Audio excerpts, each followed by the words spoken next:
Welcome to Tagged Up, the podcast all about video games and craft beer. I'm Ben, and as you can see, I'm here with Lucy. Hello. Hello. Hello. No Adam this week. He's gone away again. No. Just, comes in, comes out, guests every now and then.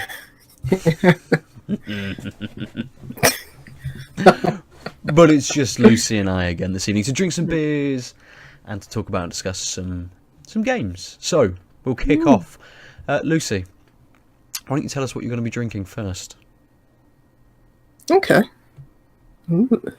I am first going to be drinking a beer from Beerbliotek, who I've gone on record several times saying that they make really good beers, so I'm hoping this is another one. Mm-hmm. It is called... What's it called? Well, I'm not even going to try and pronounce this. I think it's it's a collab beer with Odd Island Brewing, who I've never actually heard of before. No, all right. But it's called some Goteborgswits. I'm holding it up into the camera and it's like in reverse, so it's even harder to read. So I don't know. Goteborgswits number 186 from them. It's 5.2% hoppy melon wit beer. There's some flavour text, I think. It says collaborations are an integral part of our brewing philosophy. This time we teamed up with our friends at Odd Island Brewing to explore the Gothenburg wit with this wit beer. I think that's about it. Nice. Yeah. Hoppy melon wit beer. I've never had a melon wit beer. Orange wit beer. Not melon wit beer.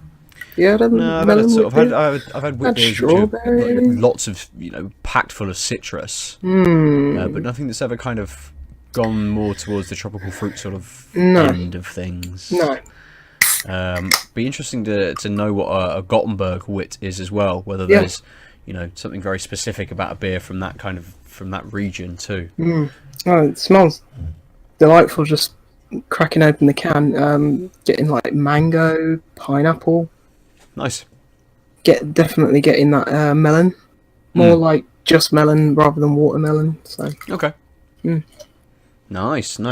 You pour that. I'm going to crack open some 50 Summers double dry hop pale ale from Verdent, which has been around almost all summer. I just haven't quite got to it. Yet. How has it managed to stay alive that long?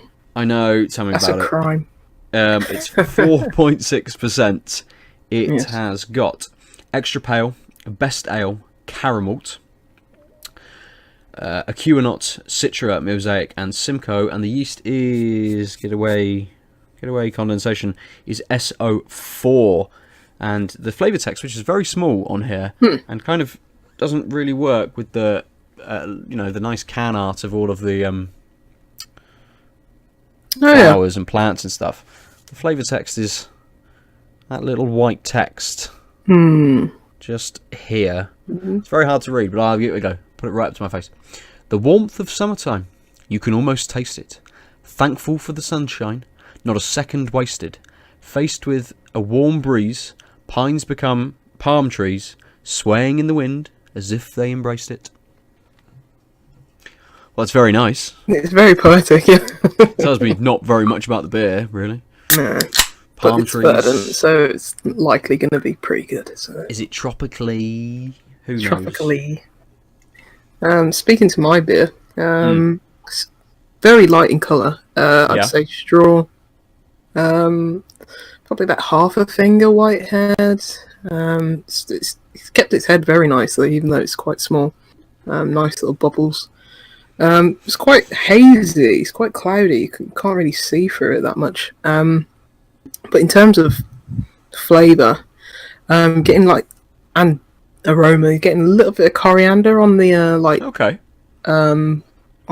the aroma, and in the taste you're getting a tiny bit of it, but it's very, very slight coriander.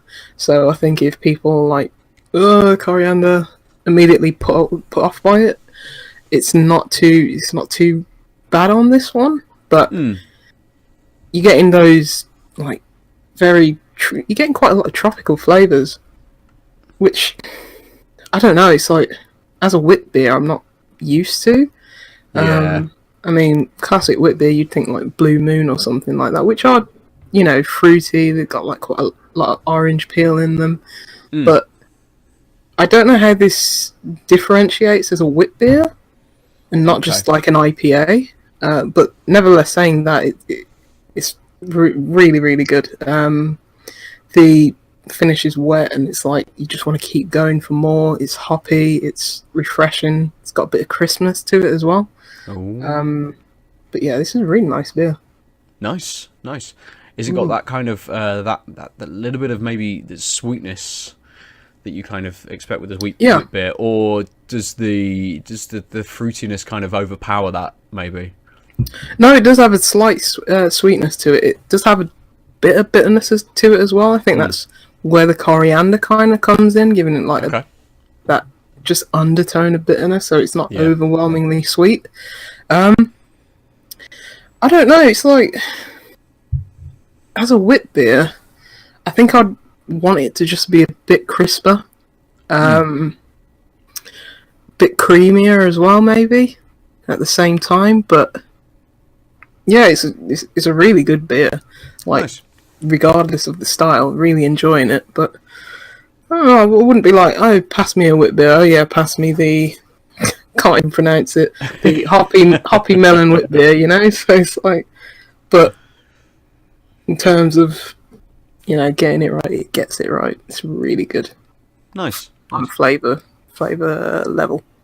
Don't care about the style as long as it tastes good. I don't really care. You could say it's a Rausch beer. It don't matter. Yeah, that's fair. There's 50 Shades, or not 50 Shades. Fuck hell. What am I thinking about? Jesus. What's on your mind? Yeah, you need to pray to him. That's what you're thinking about. Some 50 Summers.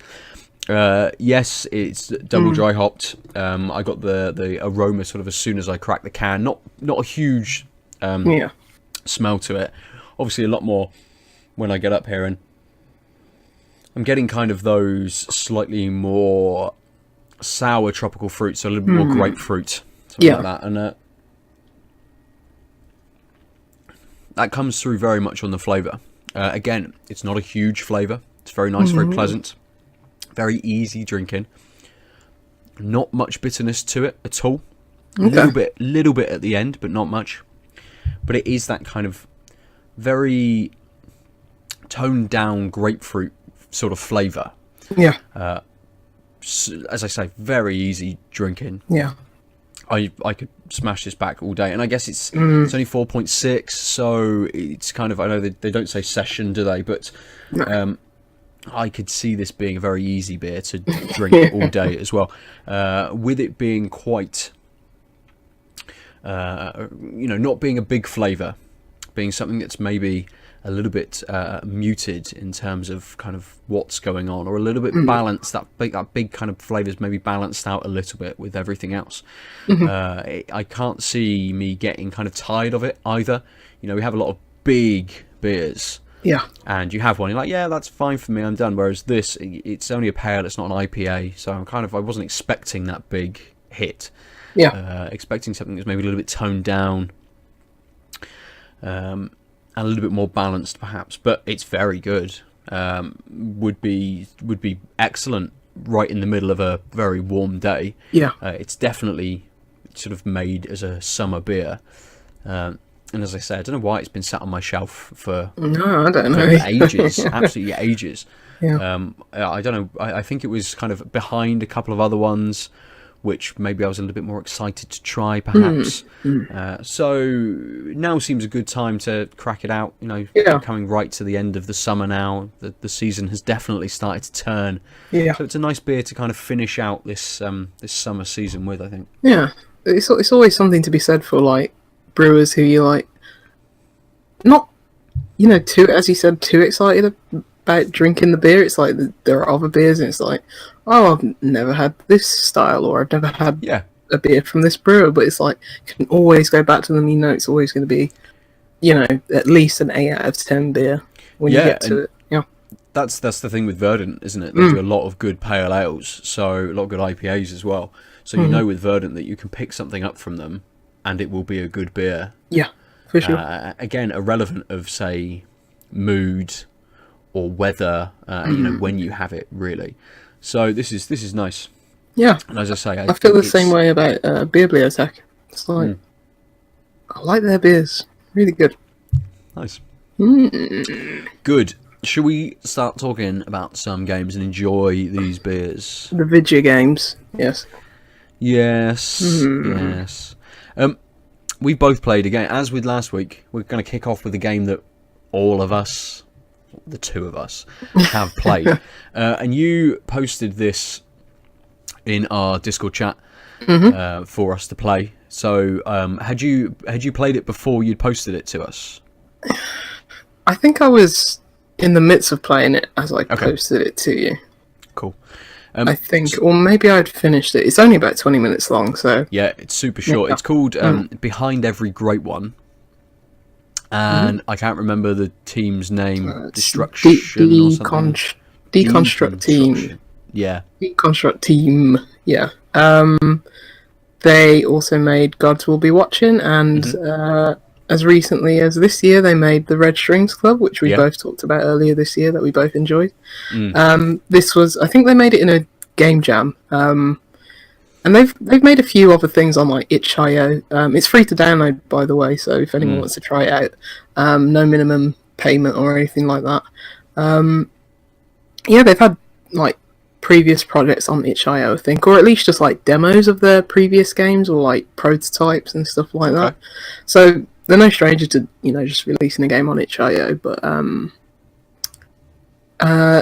it's a really fascinating little look at sexism in the home and what it's like to be someone who who isn't the bread maker, who is a homemaker instead, and who is relied upon to keep a household in check. And it's like, that may seem easy staying at home all day, but when you've got things to do, like clothes to iron, dinner to cook, it's like that comes with its own challenges. And when people around you who aren't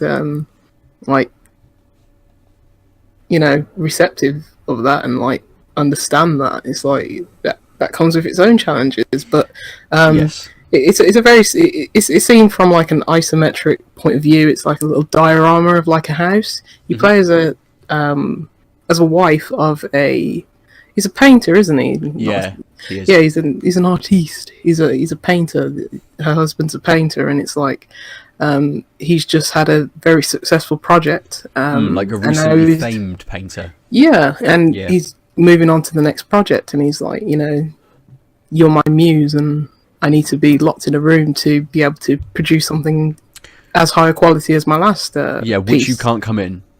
Yeah, you can't go into that room. You can later, but you can't at the beginning. Not spoiling anything because it's only about 20 minutes, but it's like, it's kind of like, it's one of those, it's like, it's 20 minutes long. If you want to play it, then you can. It's like, there won't be any spoilers, so I don't know how far you want to get into that, rather than just... I think maybe we won't go into spoilers, but just kind of say, you are kind of like, you're the homemaker, and you have to kind of move around your home and undertake tasks, which could be either doing like a chore, cleaning a stain off the floor, making dinner, doing some ironing or something. And you can also take time for yourself. So you can sit at your computer, you can go out on the balcony and have a cigarette. There's various different things you can do to kind of relax you. And you can see how the character's mental state is affected by essentially just doing jobs and not taking any time for themselves. And there's a very good effect that kind of pulls the view in, so everything is a little bit bigger. The more stress you get in the room, sort of starts to shake and things like that. The more that you do, and the more less claustrophobic, time, that you take for yourself. It's interesting that you say at the start that it's got this like little sexist take on it. Well, I think in some regards it does, definitely, and in some of maybe the conversations that are had in it as well. On top of this kind of mechanic, this almost like sanity mechanic about having to do jobs and maybe trying to relax and stuff, the game progresses by putting you in situations where your circumstances are a little bit more difficult, and it actually does a very good job. Go. I just wanted to say, you only get a set amount of time to complete tasks during the day, so, because once you complete a task, the like color palette, it's got a really nice color palette, but it's like the like color of the rooms and everything, it changes from like, you know, like colors of dawn, like light blue, and then it goes to like mid-afternoon, like yellow, and then it goes to orange, represent evening, and then dark blue going to night. So you probably only have the chance to do about 4 tasks, and it's like, if you want to have this, is it 5? It's either 4 or 5, but it basically, the more tasks you do, the more time progresses. So it's like, am I going to have time to have a cigarette or just chill on the computer? No, because I've got to iron some clothes, I've got to cook dinner, I've got to clean up. But yeah, I think just saying that there probably make a bit more sense as to why things are a bit more, you know, intense. Completely. It does very well when it starts to sort of intensify as well, and your circumstance changes and things kind of pile on you a little bit. You know, like life happens and your situation gets a little bit more difficult. It does very well at gating off some of those more relaxing tasks as well, to maybe suggest that your time is even less of your own, that you're doing more things for more people. You have more people are impacting kind of what you're able to do. And I think it progresses in that way very well. It's very well made to try and kind of push you through and almost give you some kind of sense that what you're doing is affecting this, but ultimately not really. Kind of, there's only one way that you can play this game, and there's only kind of one message that kind of comes through, and it reacts quite well. So if you don't iron when you're sat down having dinner with your husband, he'll say, "Oh, you didn't iron my shirt today," and she'll very much be very apologetic and say, "Oh, I'm really sorry. I'll do it tomorrow. I'll make sure this is done tomorrow." And I think it presents that kind of relationship really, really well. Oh yeah, because the way, you know, when I was talking about, like, you know, sexism and stuff like that, this guy's not like a misogynist or anything like that. No, not at all. He's just unaware that, like, oh, just because you stay at home, it doesn't mean that it's not like you're not doing anything with your time. And it's like, he says, "Oh, you didn't iron my shirt," but it's like, he's just, you know, he's subtly having a dig. It's like, you didn't iron my shirt, but it's like, oh, it's okay, don't worry about it, and stuff like that. And it's and it's like, we all do that. It's like, and it's like, it's just very good at representing, as you say, those characters, that dynamic between them, and just addressing things like, even though it's like a female homemaker, I think this would work just as well if it was reverse roles. You know, if it was the husband staying at home and, you know, cooking and cleaning, I think it would work just as well with that. But it's like, because, you know, homemaking and stuff like that's, you know, typically over the years been like, oh, it's like man goes out to work, woman stays at home, etc., like that. I think that deals with that really well. It does. But it's like, I expect it from this team, because, like, you know, Red Strings Club, that dealt with, you know, themes of homosexuality, like, you know, being transgender, being, you know, non-binary. It dealt with all of those things. So they know how to deal with it in a sensitive yet raw and true to life way, and an impactful way as well. Yeah, sure. I mean, this game, as you said, it was only maybe 20 minutes long. And I'm kind of playing through, just thinking, oh, okay, I can see how this is going and what's happening. and you know you get a little bit through, and some other characters kind of turn up, and you're thinking, oh no, I can see how this is going, and it just kind of I expected a bit more of a dramatic kind of finish, perhaps, rather than it. I love the finish. I think it was brilliant, and it's very, it's very true to life as well. You know, I was like, oh my god!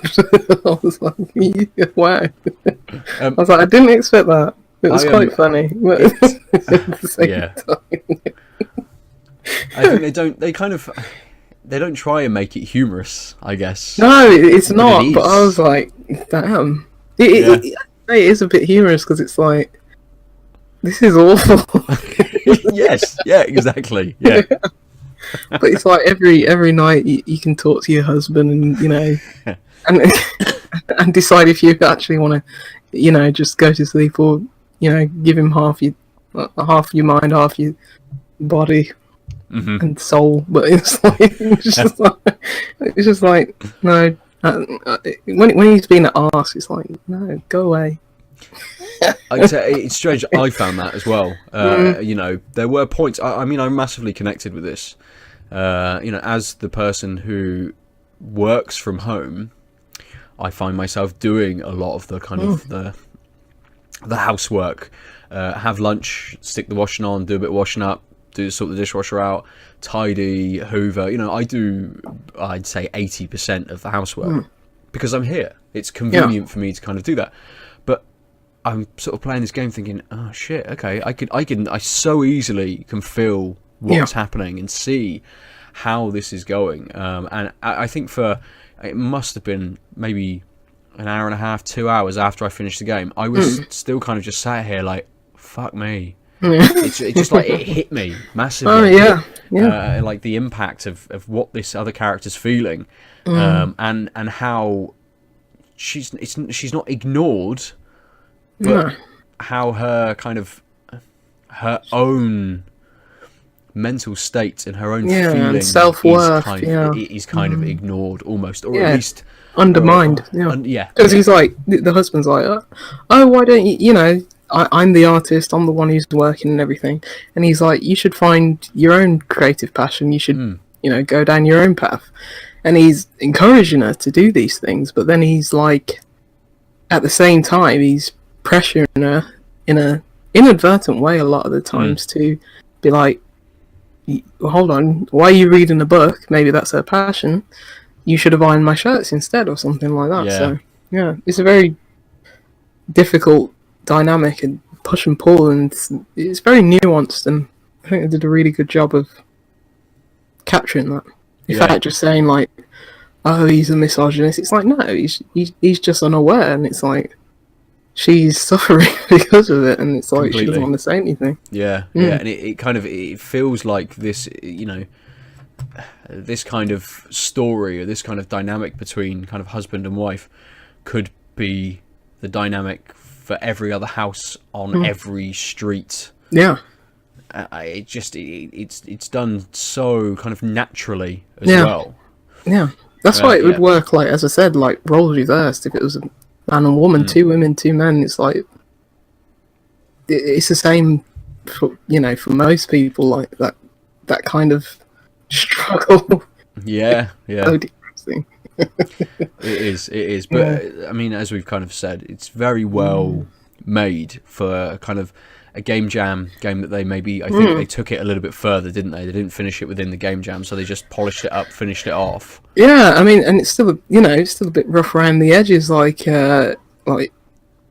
just some of the like spelling mistakes. Oh yes, there are. It's like, and it's like, but that's just, you know, emblematic of how good this team is at like just creating characters if they can do it in such a small space of time. In fact, like, you know, play testers or, you know, people localizing the game, and it's like you can just put it out on itch.io for free. It's like it just speaks to the quality of that developer. It's like I've enjoyed all their games. You know, like Gods will be watching. I know not many people either played it or like got on with it because it was a bit hard and brutal, but I really enjoyed that game, and they make the best pixel art. Like this is very like very simple pixel art, but when you look at the Red Strings Club, it's like I love that world and that kind of cyberpunk, futuristic atmosphere that they could create in just pixel art. It was fantastic. It is, and you know, we see a lot of pixel art games coming out and stuff. quite a few. Yeah, but they seem to have very good take on it, and a very good understanding of of what works, especially with things like color palettes.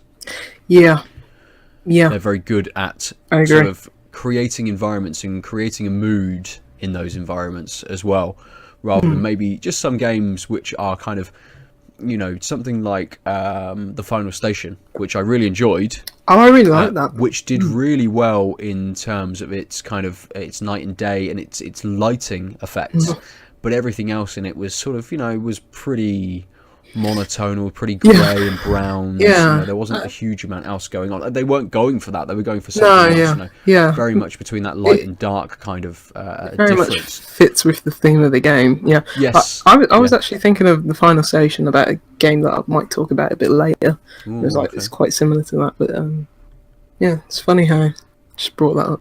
It's just like, oh yeah, that's the game I was thinking of. There we go. Yes. We're obviously hanging out and drinking together too much. That's so yeah, everyone take 20 minutes. All you got to do is go on itch.io. Itch.io. I call it itch.io. It is itch.io. People just call it so many different things. Itch.io, Itch.io. I like Itch.io. Itch.io, yeah. It kind of rolls a little bit, doesn't it? But it's maybe not quite as Itch.io. You know, doesn't actually tell you what to do. No. Itch.io. What do you want to type there? Other than itch.io. But yeah, go there. I mean, take 20 minutes out to play this. It will take you 5 minutes to find it, download it, and extract it onto your system. And don't fall down the itch.io rabbit hole, because I do that often. I've just played like 15 games that I didn't need to play. It's just like, it's such a great platform. I did sit on their page and I went through and I read their comments and then I looked at some other developers and oh, this looks interesting. Yeah.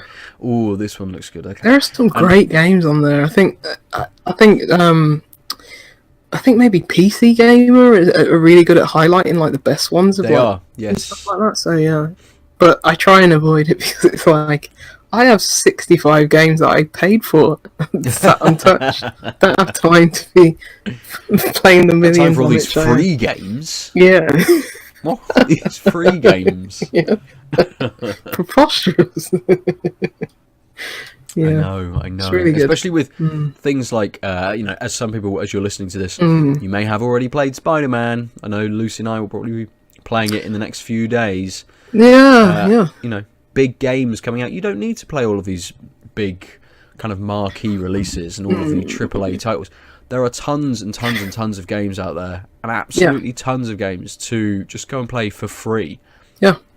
Whether that's through, you know, Steam's put up some free games, not very many, but you go to somewhere like Itch and other places to find free experiences, and some of them are very basic.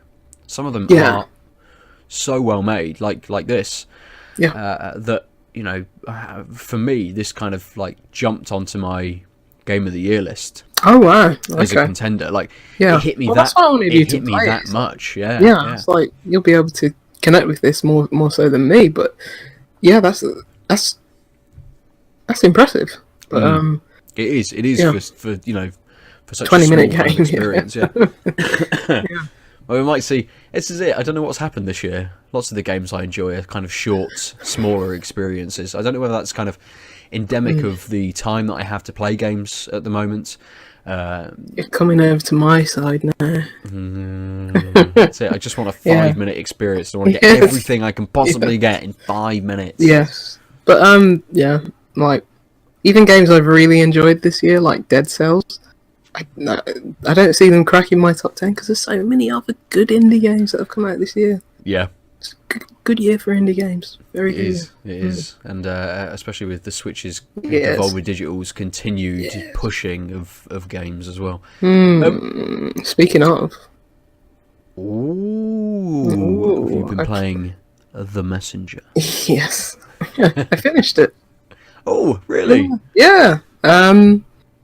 It's really good. Nice. But it comes with caveats. Okay. Just to set it up, it's basically a very heavily inspired by Ninja Gaiden game. Mm-hmm. It's a 2D pixel art, side-scrolling platformer, action platforming game. all of those, and it's very much. I think the real cream on top of the tiramisu cake. Okay. Tiramisu on the whatever dessert you favour. But anyway, what's really good about it is the central mechanic, which is cloud stepping, which allows you to basically do a double jump if you're able to hit like a projectile or there's these lanterns in the world, which is kind of like Ninja Gaiden when you hit it and the little urns or something like pop out, and it's like you got a few of those dotted over the world, but it allows you to like do a double jump, and the whole game and the whole levels and the whole platforming difficulty is sort of built around that cloud stepping ability and mechanic, which is quite novel, and it's like it makes it just more than like a Ninja Gaiden clone. It's like, oh, you're doing something different, and that's where it does it. But in music style, you're playing as a ninja, the Western warrior who's meant to save the world from apocalypse, and it's going from left to right, killing enemies, difficult platforming like sections, but halfway through, in fact, not even halfway through, I'd probably say about 4 hours into the game, it probably took me about,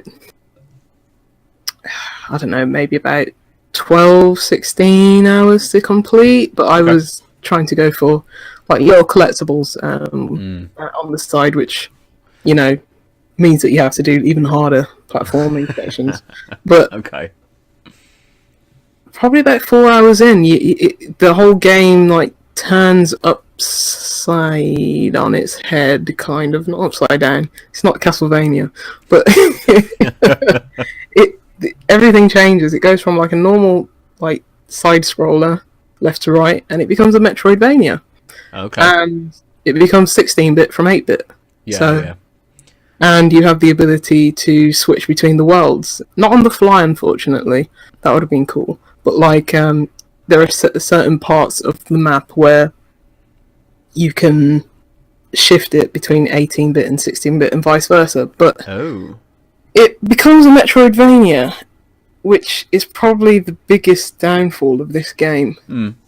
I love Metroidvanias, as I've gone on record saying, but I don't think this one does it right. Sounding a bit harsh, but I don't think it does it right, because, I mean, in any Metroidvania, you have a lot of backtracking. That's always going to be the case, because it's like once you get a new ability, you can unlock new places.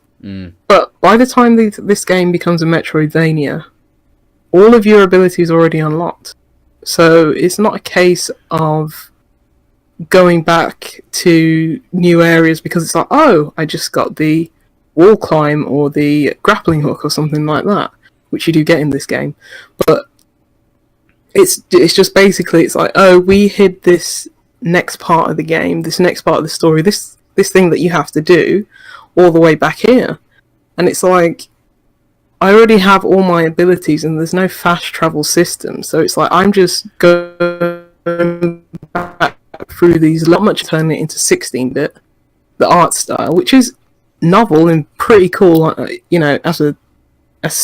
from an aesthetic point of view, but as a gameplay point of view, there's not really anything different, so there's not much incentive to go back through these levels, yet you have to. And it's a bit of a slog, it's a bit of a chore. And yeah, I can imagine. Just and the game backtracking at one point, just for the sake of it, almost.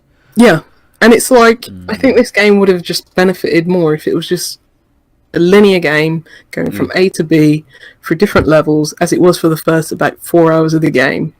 But instead, it changes its genre, and I think it's to its deficit, and I don't think it quite sits well. I really like what this game was doing prior to that. I like what they tried to do. I just don't think it was well executed. Okay.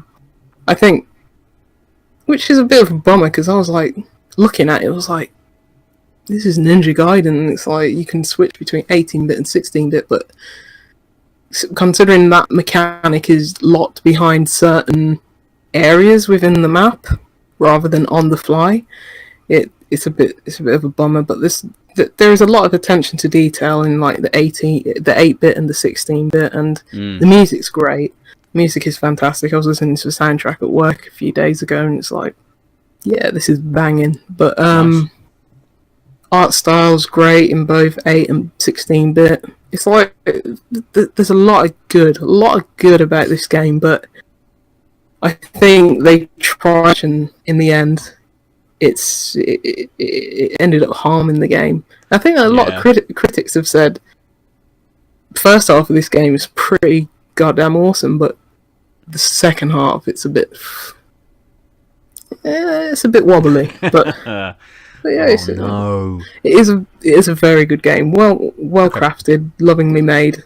It's got really high reviews, deservedly so. I do agree with them. But yeah, it's like Alien Isolation. That's a good game up to a certain point. Oh, and it just chop off the rest. Yeah. Yeah. Oh dear, it was one of those that I'm interested in. Obviously, it came out on PC and Switch at the same time, didn't it? And that's all it's kind of available on at the moment.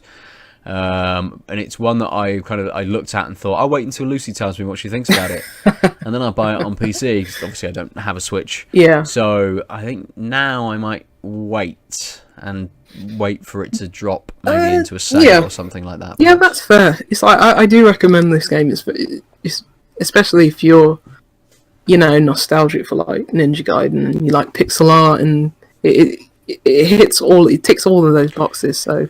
But yeah, I mean, I have been thinking lately with the Streets of Rage 4 announcement. So weird. I've been thinking of like previous Mega Drive games. It's the first console I had, so a lot of those games were my first kind of experience in sort of like each genre. And I've been thinking a lot about Revenge of Shinobi. Okay.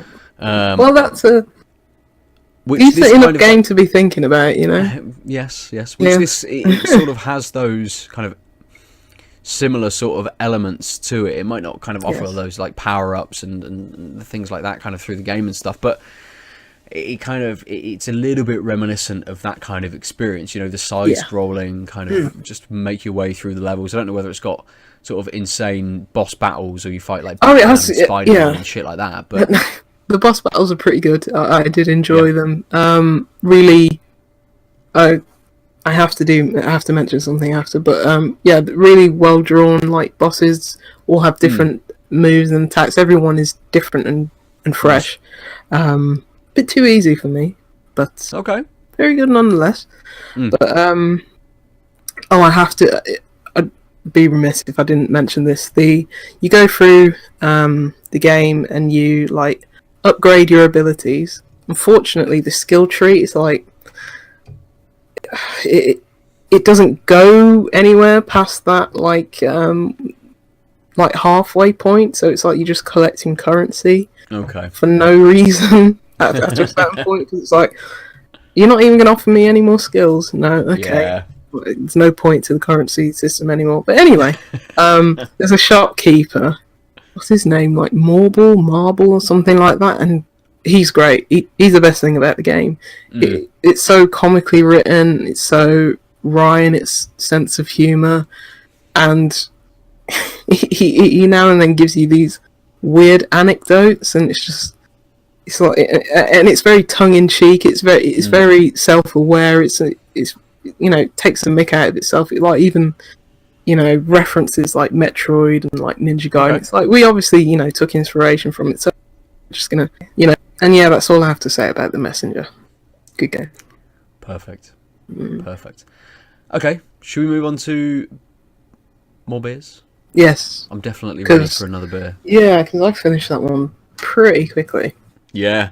I think I finished it just before we started talking about the messenger, really. Yeah. Or right at the end of the beer, sort of thing. So, what have you got for us, or for yourself at least? I have another one that I can't pronounce. It came in the Beer 52 box for the October Fest month. Ah, yes. Leading up to October, obviously. I think it's called... Is it Veto or is it Schokobar? I don't know which one is the brewery name or which one is the name of the... Look on the cap. Does it tell you? Is that one of them? No, Ones that tells you on the cap? Nope. Yeah. I think Veto is the name of the brewery. Okay. So, Schokobar is a chocolate stout. It's got a little bear with like a king's hat on it. Or maybe it's a beaver. I don't know. It's either a beaver or a bear. I think it's probably a bear. Yeah. It doesn't look like he's got the teeth for a beaver. Or maybe they're just white and they blend in with the label. Yeah. Does Germany have beavers? They've definitely got bears. Do they? Yeah. Does Germany have bears? Yeah. I know Greece does. Because we talked about that a few weeks ago. We did. Yes, you're right. Assassin's Creed Odyssey. Anyway. I know Poland does as well. You know, you fight bears in The Witcher. I would if I had played it, but yeah, sure. Played more than 10 minutes of it. 6.5% chocolate stout. Well, it's called a Choco Stout, but you get the picture. Chocolate with an espresso note, dark brown to black, paired with duck, vanilla ice cream, and cake. Out of 5, bitterness 1 out of 5, malt 5 out of 5, hops 1.5 out of 5. 1.5. Just start using halves. Yeah. Right, we didn't need a 10-point scale. It's all right. Oh, it is a bear. Anyway, it says, while cool, the espresso aromas take center stage. When it has warmed up a little, the dark chocolate notes with a hint of blackcurrant come through. And it says the bear is dancing, so it is a bear. It's a stout, top fermented, unfiltered. It's got oatmeal flakes, hop yeast, barley flakes, barley malt, wheat malt, and water. It's brewed in Belgium. Oh. Yeah, I thought it was... Well, it's not German then. Are there bears in Belgium? No, then. Ooh, Belgium's not very big. So there's one bear in Belgium. Just lives in this brewery and dances all day. Oh, poor bear. I've also got a brewery with an animal on. I've gone for a beer from Mad Hatter. Yes. This is the Heart-Shaped Tears. It is a ice cream pale. And it says, when Adonis died, Aphrodite cried heart-shaped tears. This strawberry ice cream pale has loads of heart-shaped strawberries in it. And when you drink it, you will fall in love. It is 6.2%. No information on what has gone into it. But I picked this up last week, 2 weeks ago, maybe. It's the first Mad Hatter beer I have seen down here for a little while. I don't know whether why they haven't been down here. They're obviously now in cans, Yes. rather than in bottles, which they were previously. No idea whether it's just the bottle shop that I'm using, why I haven't seen them for a little while. But as I glanced it was the only one they had in from Mad Hatter, and I've enjoyed their beers previously. I thought I'd grab it.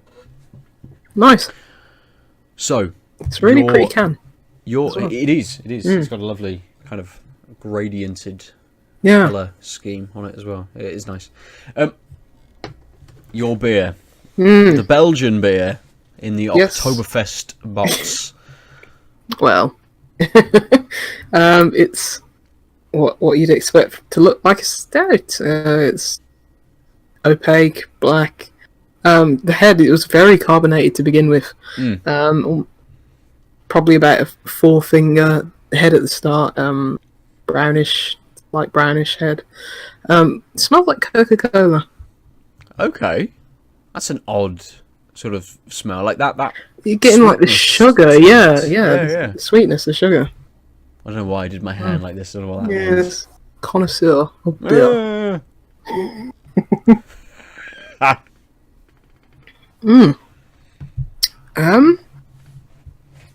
It's as I expected. It's not too thick and creamy. I think the carbonation just like told me that. I thought it was going to be like quite light, almost like a porter.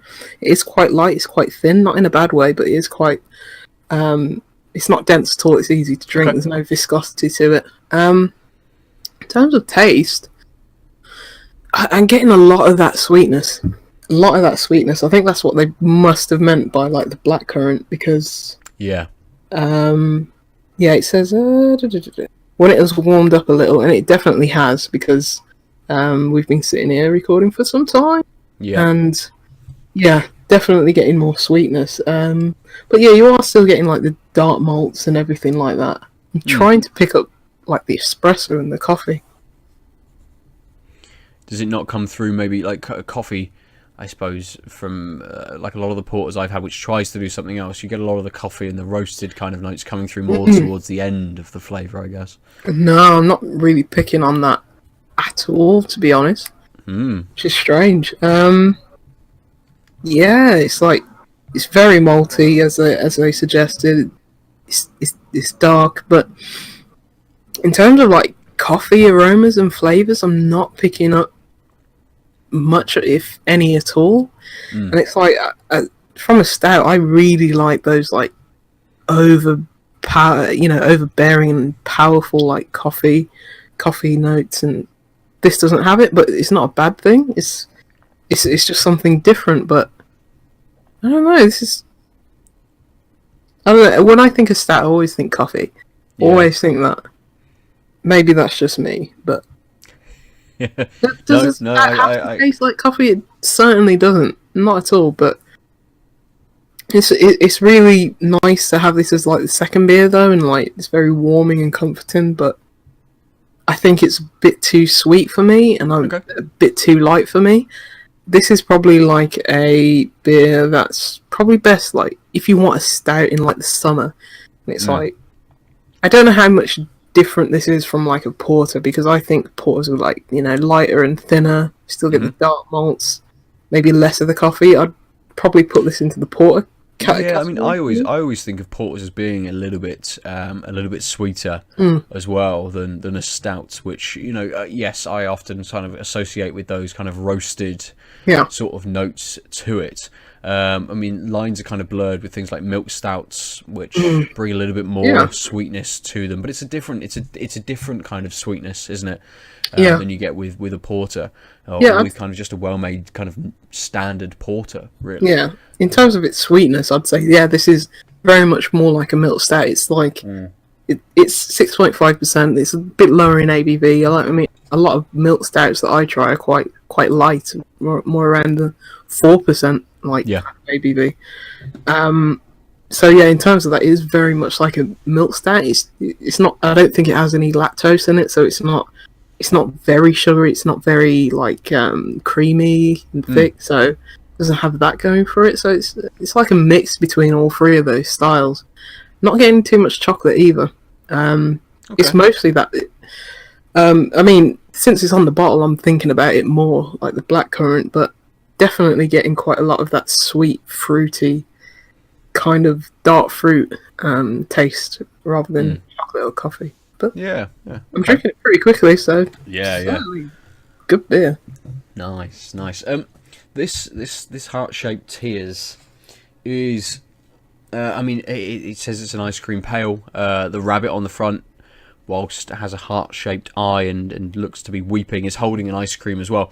And as soon as you sip it, I'm instantly reminded of those strawberry and vanilla swirled ice lollies, which have ice cream in the middle.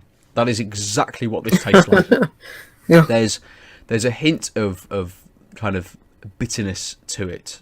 Really, really light. But it's not all kind of pure sweetness.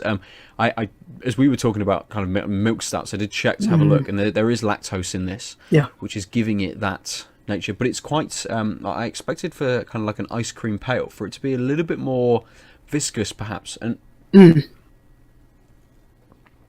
it's quite light. It almost, with its kind of, it's very sweet strawberry and vanilla kind of flavour.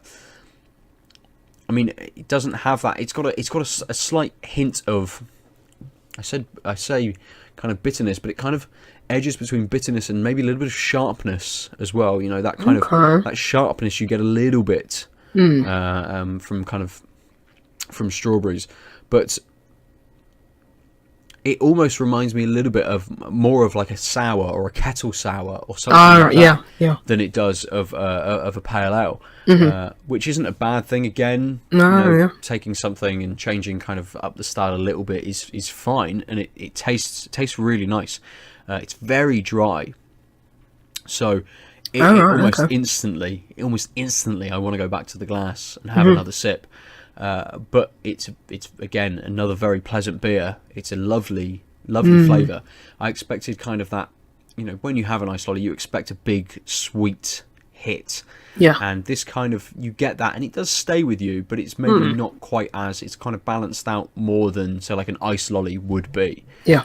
So maybe that's where like the bitterness and that is kicking in, just to temper down maybe that sweetness and that sharpness that it kind of kicks off with a little bit. I mean, in the glass, it's what it looks like. It really reminds me of the Neapolitan Pale Ale from Northern Monk. Yes. And just hearing you describe that, it's, you know, getting that strawberry, getting that vanilla. Yeah. Very much what Neapolitan Pale Ale was trying to do. But, yeah, I mean, ice cream pale ales and IPAs, I mean, I think I don't really like sweet beers that much, so it's like when I see ice cream, I'm like, might not like this, because if they're trying to go for that like sweetness, then that's a bit of a turn off for me. But considering yours, as you say, it's still got that bitterness, just you know, undermining that sweetness a bit. That sounds a bit more appealing. Yeah. I mean, it feels very well made. For those not watching, those listening, it is, when you're not directly under light, it's got this very red, coppery colour to it. It looks like, as you say, a sour beer. That's what it looks like. Yeah. It does look like a kettle sour. It's got a little bit of head to it, which has stayed around. You know, sticks quite nicely to the glass as well. We can do this now. We're on video. Look at this. Look at how it sticks to the glass. Yes, very nice lacing. Very nice. So it kind of, it's, I don't know whether the colour kind of put me off, not put me off as such, but made me kind of think a bit more of kettle sours and things like that. Yeah. I don't know whether that's kind of impacted how I'm feeling about this, or kind of what I've taken maybe. But I'll get through this quite quickly. We'll see at the end how I feel about it. So before we move back into games, we mentioned The Witcher. Yes. So I just want to give a very quick shout out to Lauren Aitken, who has started working for VG 24/7 and has had the opportunity to write a very well put together article about The Witcher 3. How she feels about it, how it made surprisingly her feel. If you followed anything from Lauren, she's got to be on brand. That's what it is. She can't help it. But it's a very good piece about kind of mental health and how The Witcher kind of made her feel, and maybe a different take about The Witcher 3 that you've not had before, perhaps. Well worth a quick read. It's, you know, only take 5 minutes of your time, but whip over to VG 24/7. Read that. Really interesting take, because like Geralt, he's very much I wouldn't say stone cold, but very straight faced, kind of, you know, heroic kind of guy. And it's like most RPGs, you're portraying your personality onto the character more so than they're giving back. So it's very, very, very interesting. read. So, and check out all of her work because it's very good. Yeah, completely. It is. And for me to stay on brand, once you've checked that out, go to outoflives.net to look at other stuff and things and videos. Go to our Facebook page to listen to me talk about The Witcher as well, but the Netflix TV series, and casting and things. Go over there. Go to our Facebook page, Out of Lives. Yes. So we'll jump back into games. I've been playing a game which I really want to love, but I don't think I do. Oh no! Oh, I know. I've been playing 2 Point Hospital. Oh no! Which is the spiritual successor to Theme Hospital. It is a hospital simulation game. It feels... I mean, I've not played Theme Hospital for a couple of years. I've not, it's not like I haven't played it for 10 years or 15 years or whenever it came out. I own it. I still play it through GOG. I must have played it maybe 18 months ago to 2 years, something like that. This 2 Point Hospital feels like just a straight take, an updated modern version of Theme Hospital. Same makers really, so same developers. It's not the same development team, but the people who made the original have made the spiritual successor. Yes. I think they've just called themselves 2 Point Games, haven't they? Yes. So it kind of it's just a modern version of Theme Hospital. If you love Theme Hospital, you will love this game. I mean I love Theme Hospital, but still I'm not sure. I don't know what it is that isn't quite clicking with me. I'm not sure whether I wanted something more that I'm not quite getting. It is the same experience. You're designing your hospital. You have ridiculous and comical and humorous different diseases and ailments and issues that your patients have. The radio presenters, the kind of the tannoy announcers, they're all very funny. It injects humor in that sort of way. It's got a great soundtrack as Theme Hospital kind of did. It's very fitting to kind of almost edging on like lounge waiting music, and it's presented very well. But something just isn't clicking with me. It provides a little bit more of a meta game, so you are.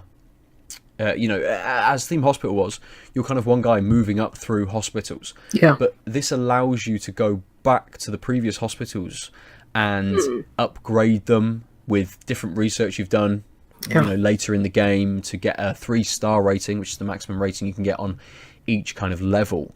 And it's kind of got this overall, you can get to the end, but that you can jump back into the first hospital again and bump that up with all of the research that you've done. And suddenly you'll get different patients with different issues and different emergencies that you kind of want to react to and things like that. It's definitely not a passive game. You're playing constantly. You can't just kind of let it run for 5 minutes and come back to it. You'd have missed a ton of stuff. It's like a real hospital. Things are always on fire. Yes. And you're always trying to kind of like balance the books and make sure you have services in place and you're not losing money and you're charging people enough for the kind of like the services that you're giving them and things, which I don't know whether that's it, whether it's it's a massive commercial kind of enterprise that goes against kind of my social political values. Maybe this is my problem with it. Well, it's not an NHS state-run hospital. They had to make some. Well, I don't want to get into all of that, but they had to make some risks. People still have to wait. I think with the game timer, people wait about 6 days to see a GP. So well, it's like real life. It's close. It's close to real life. Yeah, it's a bit underestimating real life, but yeah. But it's good. It's great if that's the experience that you want. If you want to play Theme Hospital again, but a slightly more modern version. And I don't know. I really cannot tell. I've not looked at the credits. One of the radio announcers sounds very much like Iggy Pop. Oh, really? And I don't know whether they've... if it's not Iggy Pop, they've obviously chosen Yeah, That's someone someone who to sounded portray like a character to sound like him. And I don't Yeah. know why they've done that. It's a bit random. Yeah, yeah. For it's a bit random for it to not be Iggy Pop if that's what they've gone for. Yeah. So with you, because it sounds like you obviously love the original. I never played the original, but it sounds like you love the original and you play often. Yeah. What I've heard from, anecdotally from people when this was announced and when it came out is that, like, Theme Hospital was, like, one of those games from, like, usually their childhood where it's like, yeah, oh, yeah, I played that game. I completely forgot about it. Whereas it's like, you seem to have, like, played it recently. And it's like, do you think for people who have it more as a nostalgia thing rather than, like, oh, yeah, I played it on GOG recently, are probably like, oh, I haven't played this game in so many years, this seems fresh all of a sudden, but for you it's like a bit more stagnant because I think so. Played yeah, it? I think so. I think people who remember Theme Hospital who haven't played it for 10 years would love this. They'd absolutely love it. I think people, without going back and playing Theme Hospital, which I had planned on doing before tonight, yeah, but I've been so busy with work, I haven't found time for it, unfortunately. Even if I'd have got an hour in, that would have been good. Yeah. But I need to go back and play Theme Hospital to know whether I'm remembering Theme Hospital, even 18 months on, having then jumped into 2 Point Hospital and thinking, oh, well, Theme Hospital did this. Well, Theme Hospital did this. Yeah. Did it? I don't know. Am I just kind of pushing that view because that's the experience that I'm having now, and with it being a spiritual successor, is that kind of what I'm just expecting from the game, and then just taking things for granted, like, oh, obviously Theme Hospital did this. I don't know without jumping back in, next week or at some point in the very near future to kind of assess that, to know whether for me it is a case of projecting. But I definitely think that people that have nostalgia for Theme Hospital will get a massive kick out of this, and will really enjoy it, especially if you like that management sim kind of game and you want to spend some time, building something and then seeing it run and how people interact, and you're a bit pedantic like me and you like planning spaces and organising how people interact with the built environment. Essentially, it's my job as a game. That's why you don't like it. on a much grander scale. Maybe that's what it is. Exactly. Maybe because I've been too busy with work. I've been drawing too many buildings, and suddenly I've come up against the hospital. And I'm like, this just feels like work. Fuck the pay rise of the doctors. I just don't want to build any more GP clinics.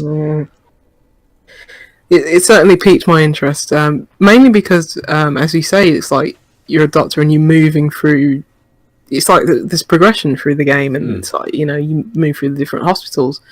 I mean, I used to really love management sims.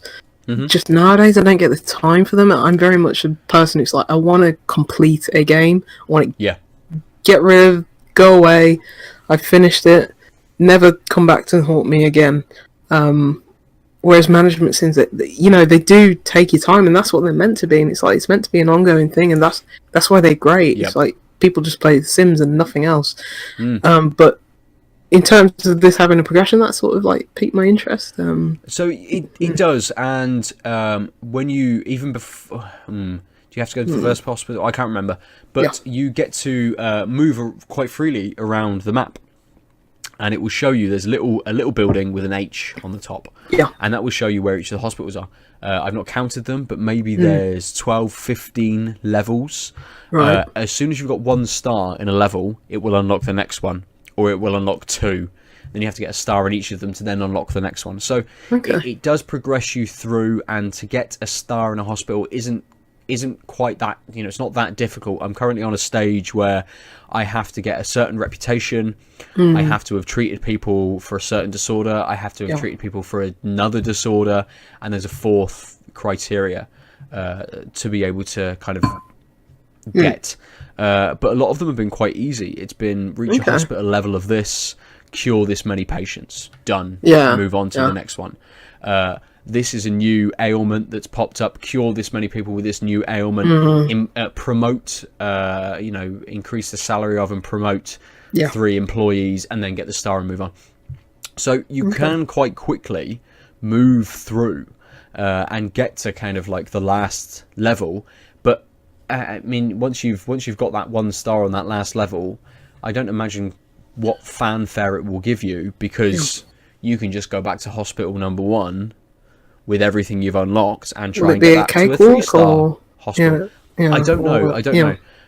I'm finding at the moment it does present quite a difficult balance in terms of, I think in the most recent hospital I've got to have like 5 GPs offices, because they're so, you make 3 and suddenly all of them have got 6 people queuing, and that's when it gives you the kind of like the warning.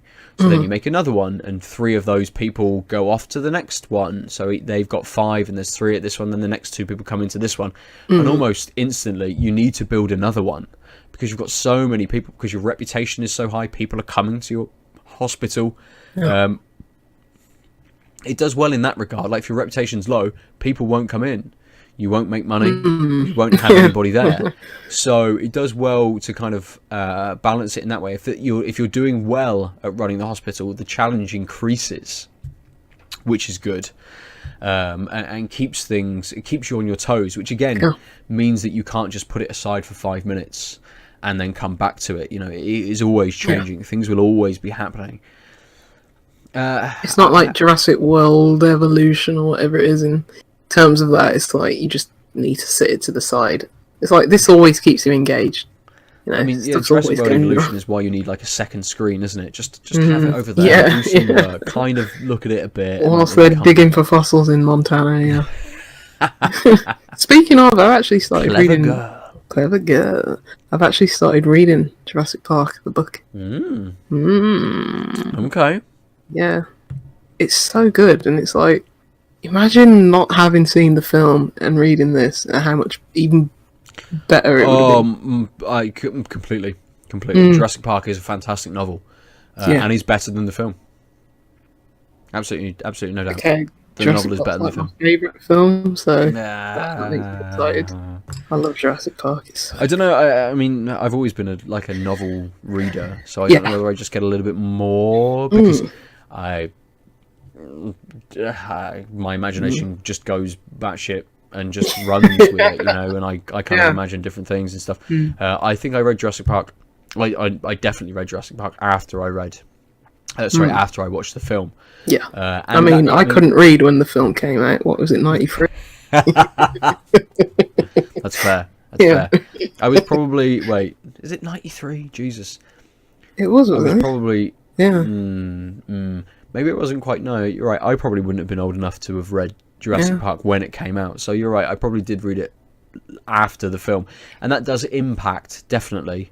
Yeah, I was like, they're like, what's a raptor? It's like, duh. It's like, it's like without watching Jurassic Park, I wouldn't have known. When Dr. Ian Malcolm speaks, it doesn't say in the text, bah, bah, bah, and then launch into a fucking tirade about chaos theory. That's all come from Jeff, hasn't it? And you see that. Yeah. And you take that with the character when you're kind of reading, when you're reading a novel. I'm doing an alright job of like distancing myself from like the film and like the image of the characters, because obviously different. It's like, you're not going to find, when casting a movie, someone who's exactly the same as this person. So I've been doing alright with that. But yeah, it's fascinating. It's like I wanted to get into reading, back into reading, because I used to read a lot, but I haven't in ages. It's been like a decade since I like read like a lot, and it's like, I want to get back into that. So yeah. Jurassic Park. That's good. It's good, yeah. Less time for games. More time for books. Yes. Now. So when we launch our second podcast, the Tanked Up Reading Club. Yes. I'll be behind about 6 books. We'll all start with fried green tomatoes at the Whistle Stop Cafe. Then you have to go and watch the film. Yes. Then you'll have to read the novel. No, wait, which order are we doing it in? I can't remember. Scrap that idea. You should drink a beer instead. Isn't that why people join book clubs? Just drink wine. That's what I thought. Probably, yeah.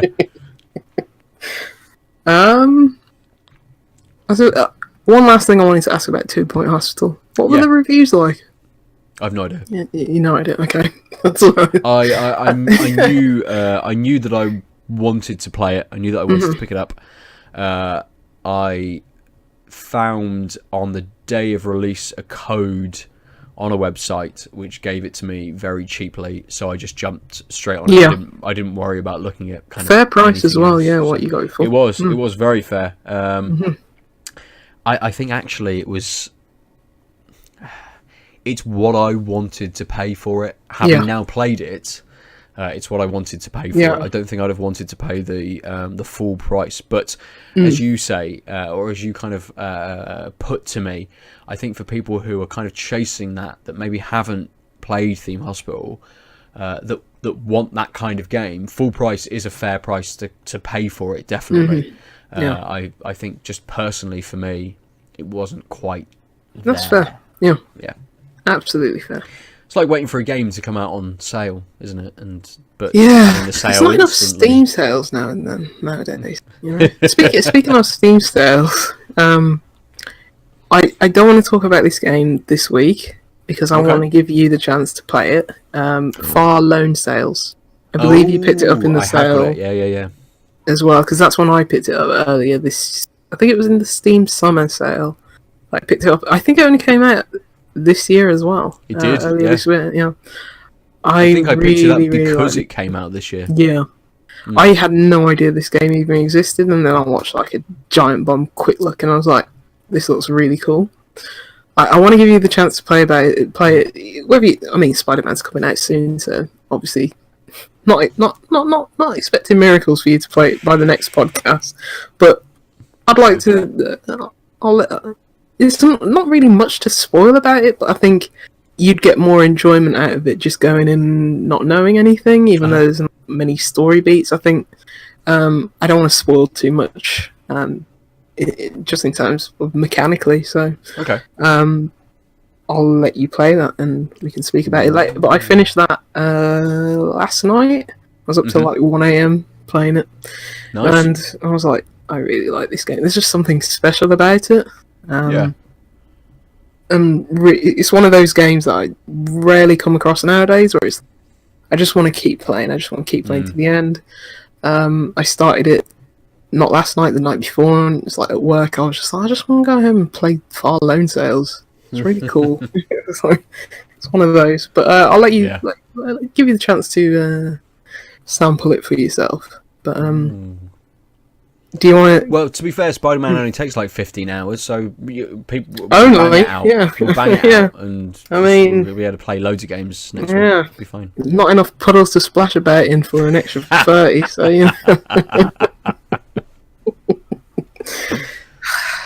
Yes. Shall we go on a massive U-turn? Oh, yes. About a game that I've been playing. I've been reading books, and I'm playing a very sophisticated game. Okay.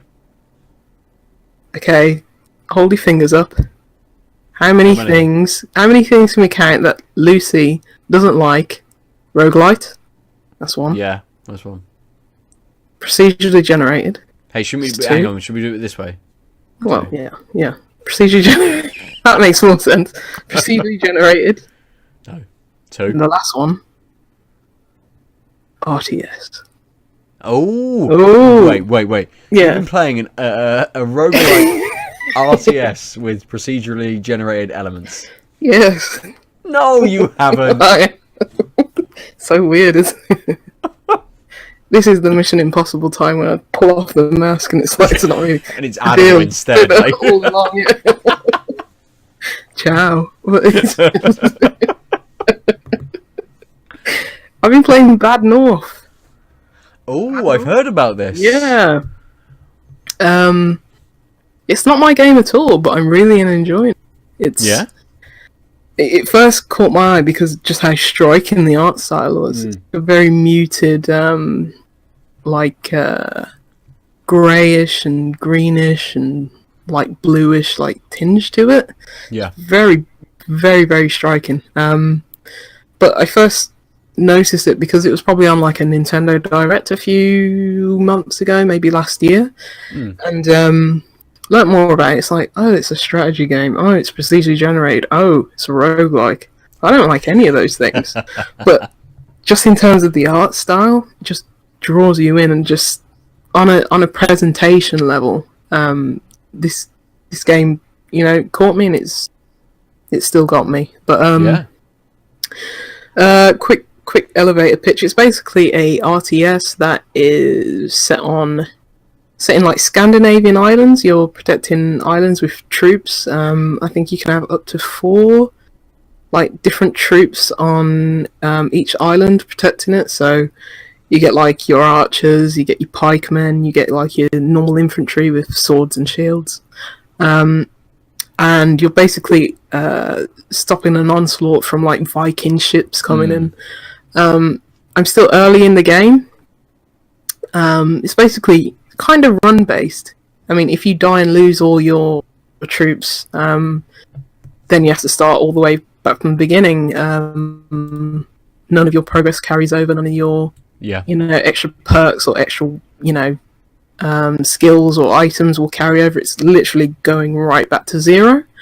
So I've only just started the second run. I think the first one I got about, I think it was 90% in, and I'd done probably about 7 or 8 islands before everything just went to hell. Did you say 19? Yeah, 19. Yeah. So about a fifth of the way through. So I imagine you could probably go through like 30 islands and probably see the end credits, whatever happens when you finish the game. But in terms of it rolling everything back and not carrying over any progress, for me it's not too bad. I can see why people might get frustrated at that, but for me this is just a very serene and relaxing experience. Well, relaxing until it's like, oh crap, all my soldiers are going to die. But prior to that feeling, it's very relaxing because, as I said, the art style is very muted. It's very easy on the eye. It's got like minimal sound design. It's like when like the boats hit the island, you hear that, and like sometimes there's raining and you just hear the pitter patter on the island. It's very, and like these islands are just like covered with fog. It's very, I mean, just look at screenshots if you haven't heard it or seen of the game, but it's really good looking, and it's really, there's a lot of like little attention to detail. It's like these isometric diorama kind of islands, and it's cutesy looking at the end of the day. So it's not like, I don't know, Into the Breach, which is very like mechanical and very industrial looking kind of art style. But yeah, it's how many runs have you had? I'm only on my second run. I can see why people would be a bit fed up because it's very slow to start with. It's very easy. It's like, just killing troops, just slaying them just before they even get to the island with the archers. And I can see it's a very slow ramp up. Yeah. So I can imagine, like, once you've done that several times over, it might become a bit grating, a bit tiring. But for me, it's just something that I can relax with. I'm not a strategy game person, so it's not like I'm looking for the deepest elements of strategy. This one's quite forgiving because there's not too many different working parts, very few elements, which might frustrate some people if they're looking for a deeper, more mechanically sounded game. But for me, it's just like, you don't need certain troops to be better at dusk. Some ridiculous kind of mechanics that are just thrown in to make it slightly deeper. And because it's not turn-based, it's like you can just move troops, in real time, and it's like time will slow down, so things are still progressing, but it slows down time to a very, very like comfortable and forgiving time where it's like you can put your troops where you need to. Even before like the Viking ships, get anywhere near your island. So very forgiving in that sense. But in terms of like upgrading your troops, there's not really much like progression. Like you can get like certain perks, and you can make them stronger. Like the archers, for example, you can make them, upgrade them so they can shoot over a longer range, but they're more vulnerable to attacks. If you want to keep your archers away from everything, but it's like if they get hit, it's like one hit and they're down. Yeah. But so I can see why. I think this got it got decent reviews, but I think a lot of the people who were probably reviewing it were like, they've played strategy games and they're fans of the genre, whereas I'm not. And it's like, this is very relaxing and just very simple, bogged down, babies first RTS, and it's like that's great for me because hearing Adil talk about like Into the Breach, and since it's recently come out on Switch, I mean, it looks great, and what everyone's eulogized the game. It's like I'd really like to check it out, but it's like I need babies first, like strategy game first, Yeah, that's fair. That's fair. But you do get these experiences. I mean, something like I think it's Kingdoms and Castles, which is kind of this town management sim, which has a very kind of cutesy, almost Minecraft-esque, blocky kind of aesthetic to it, which is it is a little easier than playing something like Banished, those kind of really harsh kind of like town builder sims or something like that. You do need this range of games for everybody to kind of like try and pull people in, and I think maybe strategy hasn't embraced that very much in the past, that every game that you play in a strategy, it has to be as deep as it can possibly be, because people who have played strategy games want that next level. They want something a little bit deeper for the next go. So you need something else. So to have something that kind of like pulls back a little bit is brilliant, really.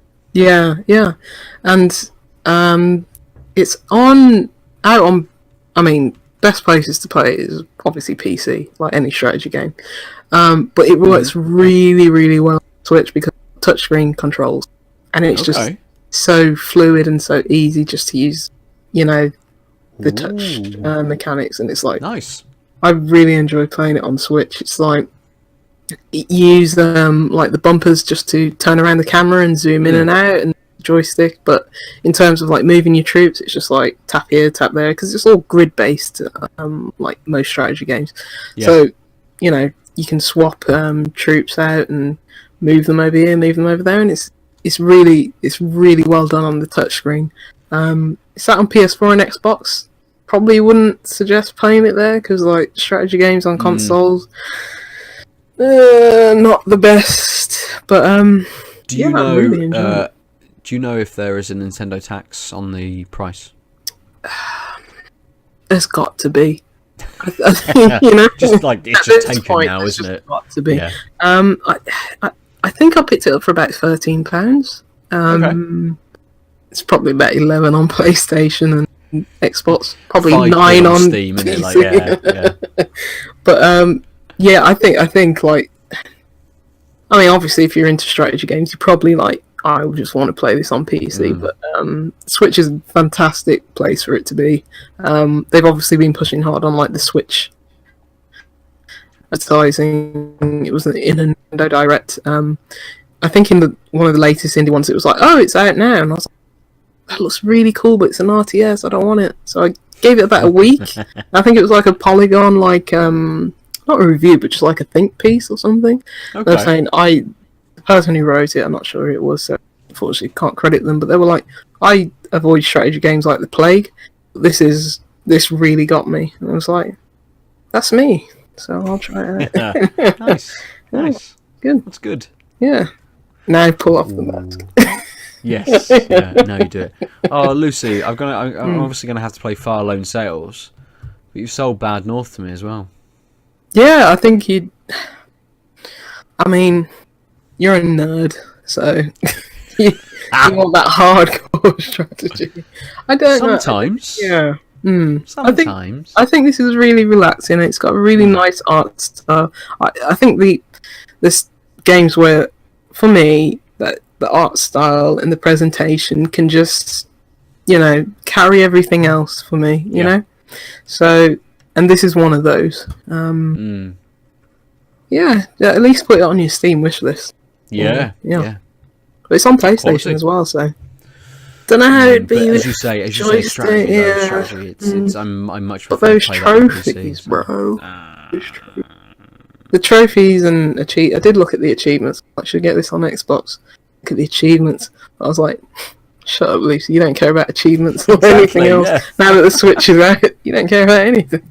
You don't even care about cloud saves anymore. You don't care about basic functionality on your console. Well, yeah, just random cracking across screens and things like that. Yeah. You're not going to get that with your PC, are we? No, you shouldn't do it, really. Yeah. Speaking of PC, good PCs, a bit envious of you having a good PC to play Far Lone, because mine I had to bump down the resolution so it didn't chug. Okay, chug a little bit. Yeah, well, I'm playing it on a Surface, so it's like, it's not going to be the most robust platform to play it on. But big screen, that game deserves it. Nice. I hope it comes to console. It should be my next. It should be my next endeavour. Yes. Well, I say that Battlefield 5 is having a beta this weekend, which is it open? Which starts today. It is open and it's starting today. So, hello. You're going to be on video if you come in here. I'm not coming in. You're on audio as well, definitely now. Okay. All right. Hi. Lucy says hi. So yeah, it started today, which is the 6th. Yeah. It's on obviously all weekend, and you are on the video. You just poke your head in. So yeah, it's kind of it's on now. I don't have Spider-Man yet. I haven't pre-ordered it. It's not turning up tomorrow. So it's shocking, isn't it? Anyway, so it's like this is one of our most anticipated games of the year, and neither of us are gonna play it tomorrow. Oh. Kim says she's never known anyone so excited about Spider-Man. It looks so cool. It's gonna be great. To be fair, the last 3 days have been just, what are you doing? Looking at Spider-Man things. Look at it, waiting for Spider-Man reviews. I love Spider-Man. Spider-Man reviews drop in like an hour's time. So you were looking at her. I didn't even remember. It's like, but it's like I think this could be like my favourite game of the year, and it's like just haven't thought about it. But that's the. It's like I'm going to play it, and that's it. It's like, we know we're going to play it. Yeah. I just don't have the urgency, and I'm away this weekend. I don't have a need to play it. I will just get to it when I get to it. Maybe Monday, but. Well, there is an urgency. Yes, there is a bit of an urgency, but it's sated with other things. Yes. My family. Yay. Hooray! Have you seen Danny O'Dyer's tweet? It says, "Me thanking the postman for delivering Spider-Man tomorrow," and it's the the classic scene of Mary Jane kissing Spider-Man whilst he's upside down. Brilliant. Evelyn will like it. Evelyn will love it. See, this is how I'm selling it to Kim. Yeah. Evelyn already knows who Spider-Man is. I got this Spider-Man glass, and every time I drink from it, she says Spider-Man. It's like, right, brilliant. Whenever we get up in the morning, I'll just play Spider-Man, and you can just watch me. Oh no, she can use her controller. Oh, she's got a PlayStation controller as well. Pretend one. She, an old PlayStation 3 one. She thinks she's playing. She's only 2. She doesn't know. So make her watch the cartoon. Spider-Man. Make her watch the cartoon. I tried that. I wasn't that interested. God damn. I think it was the. It's like the music threw her off. Great. Completely. She's like, nah, I want to watch like Waffle Dog or something like that instead. These kids nowadays. Oh God, fucking Waffle Dog, mate. Yes, let's all look forward to Spider-Man coming out and us playing it, and then obviously probably next week talking to everybody about it. Hooray! Yeah, more than likely. Should we finish there for this week, Lucy? Yeah. Out of the 2 beers that you had, which did you prefer? Oh, the first one. Can't pronounce it. Number 186 from Beerbliotek. Yeah. The Gothenburg hoppy melon wheat beer. I liked the Choco Stout. Went down pretty quickly, but a bit too sweet for my taste. Not enough coffee, not enough chocolate. But the wheat beer, even though it's like, is it a wheat beer? Is it IPA? Who knows? Yeah, it's very easy drinking. Nice wet finish. Really, really tropical and fruity and hoppy. Really good beer. Like just a good beer, irrelevant of whatever style they've suggested it is. Absolutely. That's Nice. my pick for this week. Nice.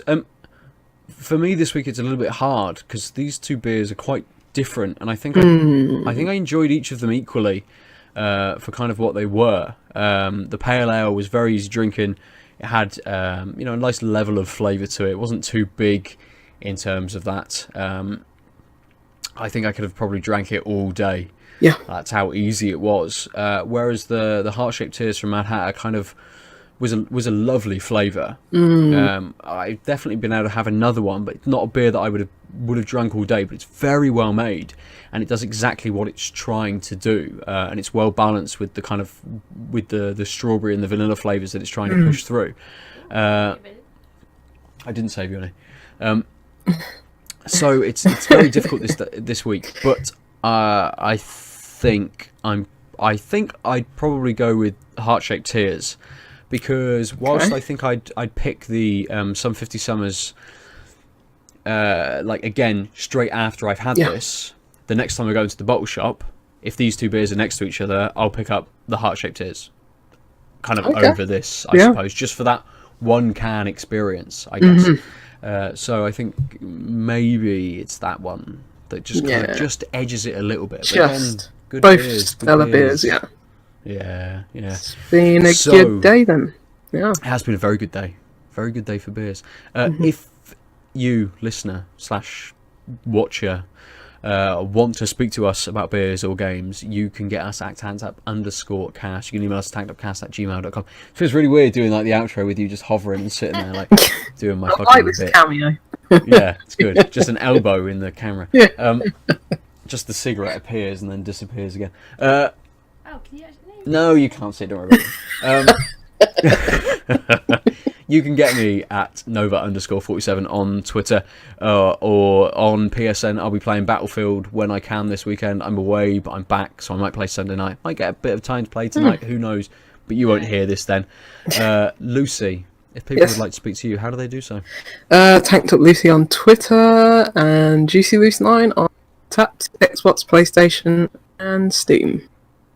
Winner. Obviously, go to outoflives.net to look at articles that people have written, listen to other podcasts, and watch videos. Go to the Out of Lives Facebook page as well to just like it, and you'll know when people post stuff to outoflives.net / see some little videos that are going up as well. But for this week, we've been tagged up. Ciao! It's like he's here. The final reveal. Yeah.